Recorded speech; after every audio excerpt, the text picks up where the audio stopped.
கிறிஸ்துவுக்குள் பிரியமான அன்பு உள்ளங்கள் யாவரையும் என் அருமை ஆண்டவரும் உலக இரட்சகருமாகிய எம்பெருமான் இயேசுவின் ஈடு இணையில்லா நாமத்தினாலே நான் உங்களை வாழ்த்துகிறேன். அன்பு உள்ளங்களே, இன்றைய நாளிலே நமக்கு கர்த்தர் ஒரு வார்த்தையை கொடுத்திருக்கிறார். ரோமர் 12ஆம் அதிகாரம் 12ஆம் வசனத்தை வாசிக்க கேட்கப் போகிறோம்.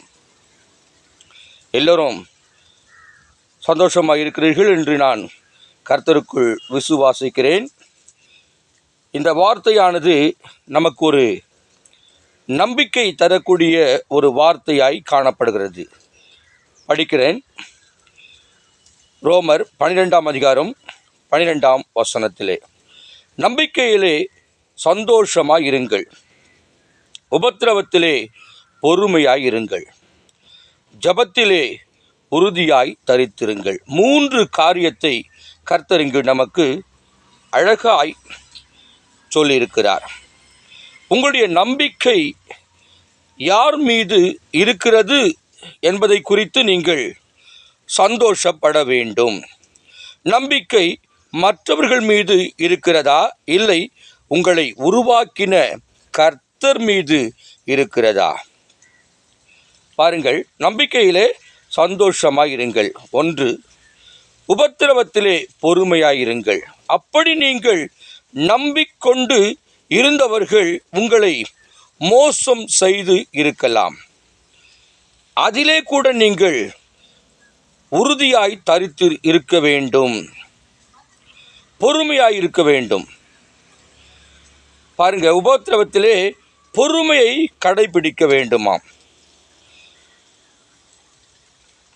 3வது காரியம், ஜபத்திலே உறுதியாய் தரித்திருங்கள். பாருங்க, 3 காரியத்தை கொடுத்து நமக்கு கர்த்தர் இன்றைய நாளிலே நம்மை அவர் தைரியப்படுத்துகிறவராய் இருக்கிறார். 1, நம்பிக்கையிலே சந்தோஷம். 2, உபத்திரவத்திலே பொறுமை. 3, ஜபத்திலே உறுதி. என கருமையான தேவ ஜனங்களே, நீங்கள் யாரை நம்பிக்கொண்டு இருந்தீர்களோ இவ்வளவு காலம் இவர்கள்தான் எனக்கு உதவி செய்வார்கள் என்று நீங்கள் நம்பிக்கொண்டிருந்தவர்கள் உங்களை மோசம் போக்கி இருக்கலாம். கொடுக்கிறேன் என்று வாக்குறுதி கொடுத்தவர்கள் கொடுக்காமல் இருக்கலாம்.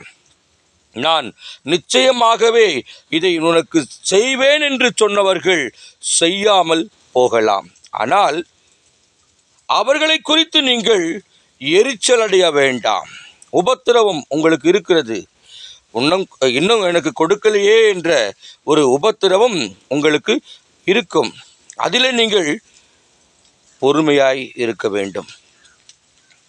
3வது காரியம் பாருங்க, ஜபத்திலே உறுதியாய் தரித்திருங்கள். இதுதான் கர்த்தர் விரும்புகிறது.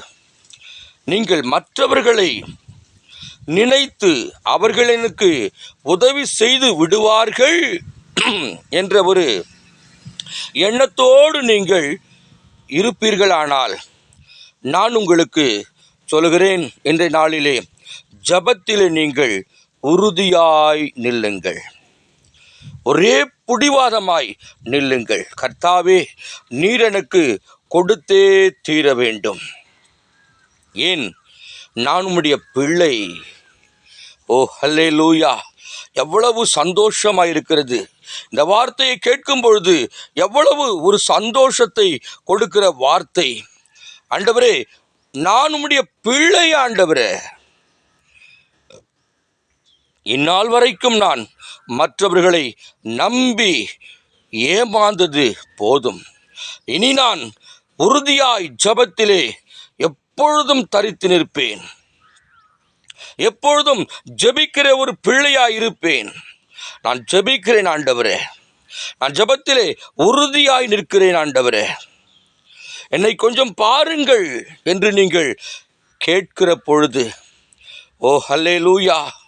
எனக்கு அருமையான தேவ பிள்ளைகளே, நீங்கள் ஜெபத்திலே எதை நினைத்து நீங்கள் ஜெபிக்கிறீர்களோ அதை எல்லாம் கர்த்தர் நன்றாய் அறிந்திருக்கிறார். ஆகையினாலே எதை குறித்தும் கவலைப்பட அவசியம் இல்லை. நாம் ஜெபிக்கலாம். பரலோக பிதாவே, இந்த வேளைக்காக ஸ்தோத்திரம். இயேசுவின் நாமத்தினால இதை கேட்ட ஒவ்வொருவரையும் கர்த்தர் ஆசீர்வதிப்பீராக. இயேசுவின் நாமத்தில் பிதாவே, ஆமேன், ஆமேன்.